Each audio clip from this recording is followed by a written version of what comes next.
Have you ever stopped to wonder how a drought, say halfway across the world, could somehow make your steak more expensive?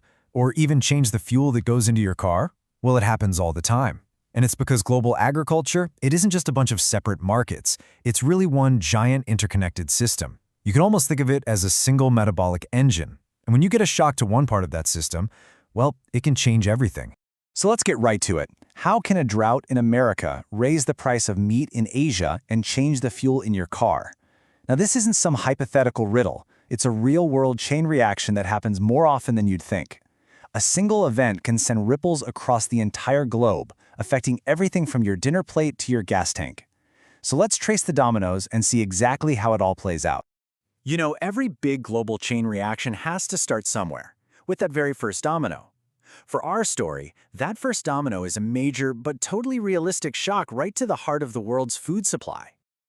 Okay, so imagine this. The American Midwest, one of the most productive farming regions on the entire planet, gets absolutely hammered by a devastating drought. The corn harvest fails. Now, this isn't just a local problem for a few farmers. Oh no, this is the first domino to fall in what's about to become a global cascade. So, with that corn crop basically wiped out, the first set of dominoes starts to topple one right after the other. Let's trace the most immediate, the most direct consequences of this one single failed harvest. The logic here is actually pretty simple, but the impact is massive. The drought means less corn. Basic supply and demand, right? Less corn means higher prices. Now, since corn is a huge ingredient in animal feed, it suddenly costs ranchers a lot more to raise their cattle and their hogs. To protect their bottom line, they have to make a tough choice: shrink their herds. A few months down the line, that means less meat on the market, and boom, prices go up for you at the supermarket. And just like that, a drought in Iowa has directly affected the price of dinner in Seoul. But, and this is the important part, the ripples do not stop with meat. This is where it gets really fascinating, because that shockwave, it doesn't just spread to other crops, it actually jumps into a completely different sector: energy. Okay, so think about it. If you're a rancher and corn suddenly gets super expensive, what do? You look for a cheaper alternative for your animal feed. And in this case, a lot of them turn to wheat. So all of a sudden, demand shifts away from corn and piles onto wheat, which, you guessed it, drives up wheat prices too. The chain reaction has now spread. The problem isn't just about corn anymore. It's starting to affect the entire global grain market. And here's the crucial link that so many people miss. Agriculture and energy are deeply, deeply intertwined. A stress point in one can create enormous pressure in the other, and honestly, it's happening more and more. A really key player here is something called renewable diesel. Now, this isn't ethanol that gets mixed with gasoline. No, this is a biofuel that can directly replace traditional diesel, one for one.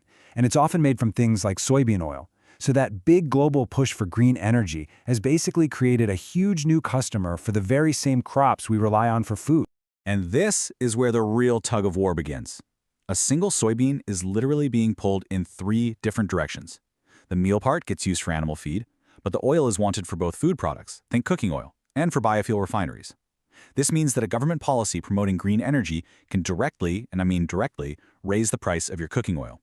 It all comes down to this: food, feed, and fuel are all fighting for the exact same acre of land. Okay, so now let's zoom out a bit, because on top of all these internal chain reactions, there are these huge external forces that can either pour gasoline on the fire and magnify these shocks into a full-blown crisis, or they can dampen them.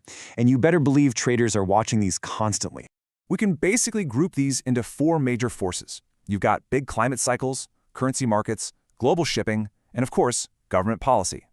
Each one of these has the power to turn what was a small market ripple into a tidal wave. Let's just take a quick look.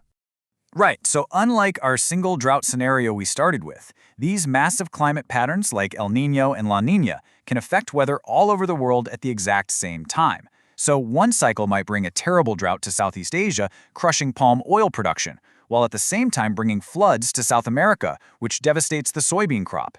It's like having multiple correlated shocks hitting totally different markets all at once. Now, let's think about the speed of things. A farmer has to wait months and months for a crop to grow, right?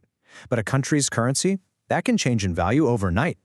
And when a country's currency weakens, all of its exports suddenly become cheaper and way more attractive to the rest of the world. So a weaker Brazilian real could suddenly make its soybeans a much better deal than American soybeans. A dip in the Malaysian ringgit can change the global price of palm oil almost instantly. These currency moves can literally reroute the entire flow of agricultural goods around the world in the blink of an eye. And finally, you have government policy. This can change the rules of the game in an instant. When India decides to ban wheat exports, the global supply shrinks overnight, period. When Indonesia puts a tax on palm oil, it changes the cost for every single company around the world that uses it. These decisions, they aren't just market noise, they are incredibly powerful forces that reshape the flow of food and fuel around the planet.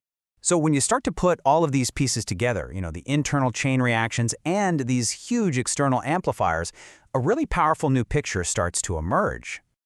And here it is. This is the key takeaway. We have got to stop thinking about these commodities in isolation, as if the corn market has nothing to do with the soy market.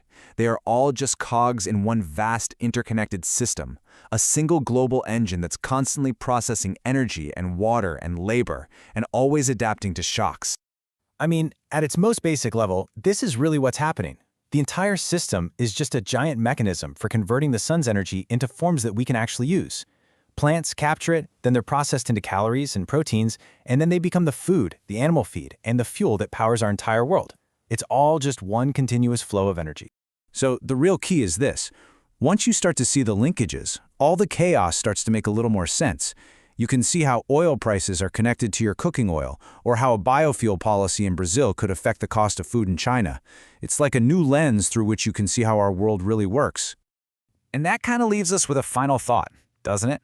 Now that you can see this incredible web of connections, from climate to currency, from fuel to food, where do you think the next major shock is going to come from? And what dominoes do you think it's going to tip over?